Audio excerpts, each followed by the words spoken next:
Our scripture this morning is from John chapter 11, verses 1 through 44.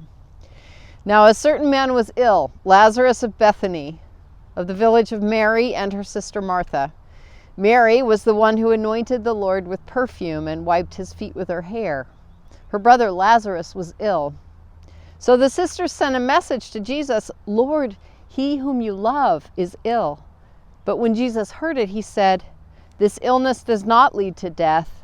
Rather, it is for God's glory, so that the Son of God may be glorified through it." Accordingly, though Jesus loved Martha and her sister and Lazarus, after having heard that Lazarus was ill, he stayed 2 days longer in the place where he was. Then, after this, he said to the disciples, "Let us go to Judea again." The disciples said to him, "Rabbi, the Jews were just now trying to stone you, and are you going there again?" Jesus answered, "Are there not 12 hours of daylight? Those who walk during the day do not stumble, because they see the light of this world. But those who walk at night stumble, because the light is not in them." After saying this, he told them, "Our friend Lazarus has fallen asleep, but I am going there to awaken him." The disciples said to him, "Lord, if he has fallen asleep, he will be all right." Jesus, however, had been speaking about his death, but they thought he was merely referring to sleep. Then Jesus told them plainly, "Lazarus is dead. For your sake I am glad I was not there, so that you may believe. But let us go to him." Thomas, who was called the twin, said to his fellow disciples, "Let us also go, that we may die with him." When Jesus arrived, he found that Lazarus had already been in the tomb 4 days. Now Bethany was near Jerusalem, some 2 miles away, and many of the Jews had come to Martha and Mary to console them about their brother. When Martha heard that Jesus was coming, she went and met him, while Mary stayed at home. Martha said to Jesus, "Lord, if you had been here, my brother would not have died. But even now I know that God will give you whatever you ask of him." Jesus said to her, "Your brother will rise again." Martha said, "I know he will rise again in the resurrection on the last day." Jesus said to her, "I am the resurrection and the life. Those who believe in me, even though they die, will live, and everyone who lives and believes in me will never die. Do you believe this?" She said to him, "Yes, Lord, I believe that you are the Messiah, the Son of God, the one coming into the world." When she had said this, she went back and called her sister Mary and told her privately, "The teacher is here and is calling for you." And when she heard it, she got up quickly and went to him. Now Jesus had not yet come to the village, but was still at the place where Martha had met him. The Jews who were with her in the house, consoling her, saw Mary get up quickly and go out. They followed her because they thought that she was going to the tomb to weep there. When Mary came to where Jesus was and saw him, she knelt at his feet and said to him, "Lord, if you had been here, my brother would not have died." When Jesus saw her weeping, and the Jews who came with her also weeping, he was greatly disturbed in spirit and deeply moved. He said to him, "Where have you laid him?" They said to him, "Lord, come and see." Jesus began to weep. So the Jews said, "See how he loved him." But some of them said, "Could not he who opened the eyes of the blind man have kept this man from dying?" Then Jesus, again greatly disturbed, came to the tomb. It was a cave, and a stone was lying against it. Jesus said, "Take away the stone." Martha, the sister of the dead man, said to him, "Lord, already there is a stench, because he has been dead 4 days." Jesus said to her, "Did I not tell you that if you believed, you would see the glory of God?" So they took away the stone. And Jesus looked upward and said, "Father, I thank you for having heard me. I knew that you always hear me, but I have said this for the sake of the crowd standing here, so that they may believe that you sent me." When he had said this, he cried out with a loud voice, "Lazarus, come out!" The dead man came out, his hands and feet bound with strips of cloth, and his face wrapped in a cloth. Jesus said to them, "Unbind him and let him go." This is the word of the Lord.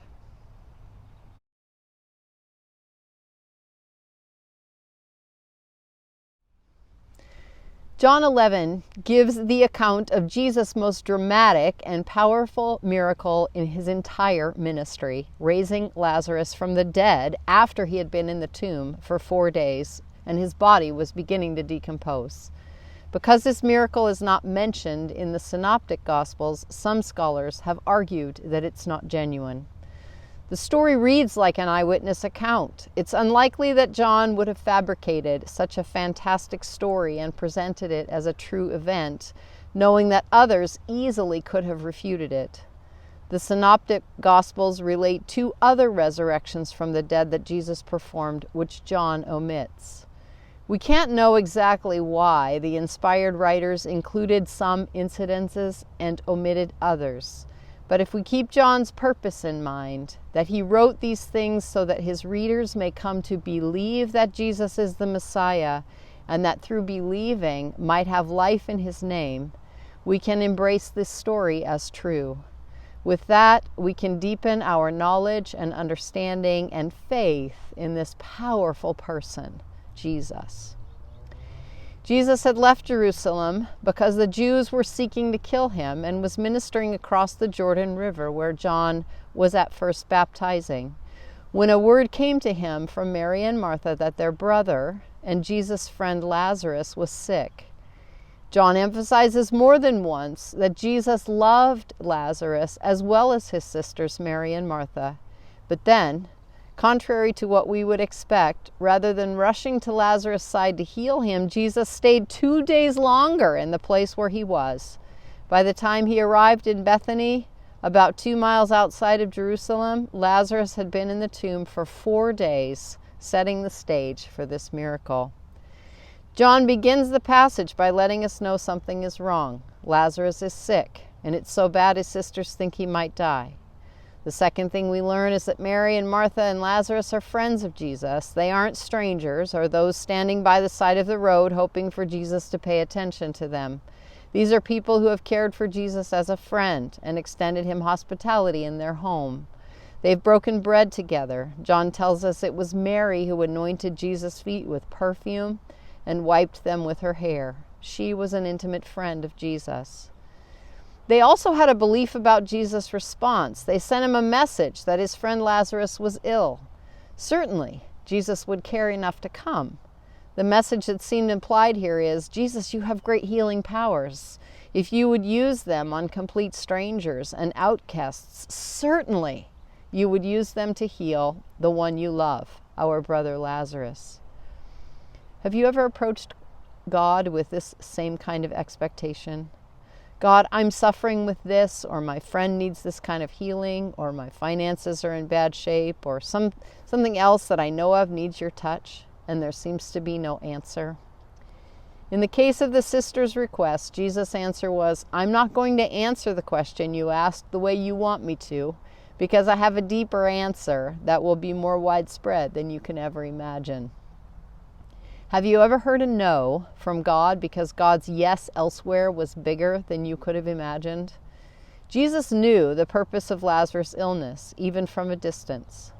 This sickness is not fatal. It will become an occasion to show God's glory by glorifying God's Son. And then, because Jesus had a bigger view of the whole situation, he waited to come. He chose to wait, to stay away, to look like he was not answering so that the bigger answer could be very obvious. I'm not just going to raise him from the sickbed. I'm going to raise him from being dead. The scene shifts here and we get to see the disciples gathered around Jesus. When he suggests they go to Judea to attend to Lazarus, the disciples remind him that that most certainly will mean their death. People had just been trying to stone them there. Why would we go back again? Again, it's a picture of Jesus seeing beyond the clear circumstances to reasons above and beyond what is obvious to the human eye or understanding. As we live our daily lives, as we view the news and watch the power of weather and human conflict, we wonder how God will answer. Of course, we can see how Jesus could answer our requests and heal or change a situation or a person's attitude or heart. Why doesn't he? Isn't he paying attention? You've heard the outcome of the Lazarus situation already. Jesus stayed away at first, saying no to the initial request because he wanted to exhibit God's glory through an even greater event in an even more magnificent way. He didn't just cure Lazarus from illness, he raised him from death to life. Jesus is not unaware of the impact of our losses as humans. When Jesus came to Bethany and he found that Lazarus had died, he wept. Even when he knew that a greater thing would unfold from the death, he was saddened by the initial loss of Lazarus. He had lost a friend, and his friends had lost a brother. He is with us in the losses we feel, even when they are losses he is inviting us to experience, asking us to go through. God doesn't sit at a distance and wait for us to somehow get it and then swoop in to rescue in some way that completely overpowers our lives. No, God comes near and he weeps with us in our grief. He is present in our losses, and then when the time is right and in his own way, he brings the new life. This week I met with my spiritual director and we ended up talking about this very question. Why don't God's answers look like what we expect? She reminded me of a story from a fairly well-known old devotional book, Streams in the Desert, written by Mrs. Charles Cowman. Listen to an old and beautiful story of how one Christian dreamed that she saw 3 others at prayer. As they knelt, the Master drew near to them. As he approached the first of the 3, he bent over her in tenderness and grace with smiles of radiant love and spoke to her in accents of purest, sweetest music. Leaving her, he came to the next, but only placed his hand upon her bowed head and gave her one look of loving approval. The 3rd woman he passed almost abruptly without stopping for a word or a glance. The woman in her dream said to herself, how greatly he must love the first one. To the second he gave his approval, but none of the special demonstrations of love he gave the first, and the 3rd must have grieved him deeply, for he gave her no word at all, and not even a passing look. I wonder what she has done, and why he put so much distance between them. As she tried to account for the action of the Lord, he himself stood by her and said, O woman, how wrongly thou hast interpreted me. The first kneeling woman needs all the weight of my tenderness and care to keep her feet in my narrow way. She needs my love, thought, and help every moment of the day. Without it, she would fail and fall. The second has stronger faith and deeper love, and I can trust her to trust me, however things may go and whatever people do. The 3rd, whom I seem not to notice and even to neglect, has faith and love of the finest quality, and her I am training by quick and drastic processes for the highest and holiest service. She knows me so intimately and trusts me so utterly that she is independent of words and looks or any outward intimation of my approval. She is not dismayed nor discouraged by any circumstances through which I arrange that she shall pass. She trusts me when sense and reason and every finer instinct of the natural heart would rebel, because she knows that I am working in her for eternity, and that what I do, though she knows not the explanation now, she will understand hereafter.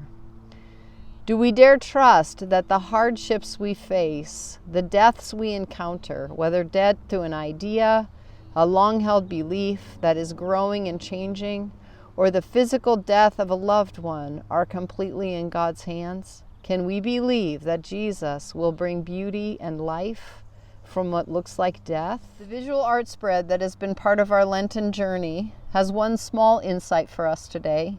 This little dark creature popping up at the table of community and grace reminds me of doubt, of the questions we ask, even as we come to deeper understandings of truth. For some who study art and the meanings of colors, black is about clarity. In the midst of the celebration of always enough, we are reminded that our lives are not 100% clear. That is a case of already, but not yet, fully living the abundant life God brings. And then white is the color of learning. This little person's white hair speaks to our continual process of learning, even as we find clarity in the process of letting go and finding new life. Being in relationship with Jesus means facing death and grief with him, and learning that still, in spite of the death and the dryness and the finality of the door at the entrance to the tomb of our hopes, he can still be said to be life. Nothing is ever so dead that it keeps him from being life in himself and for us. As we approach Holy Week, let us continue to ponder this most amazing truth. Amen.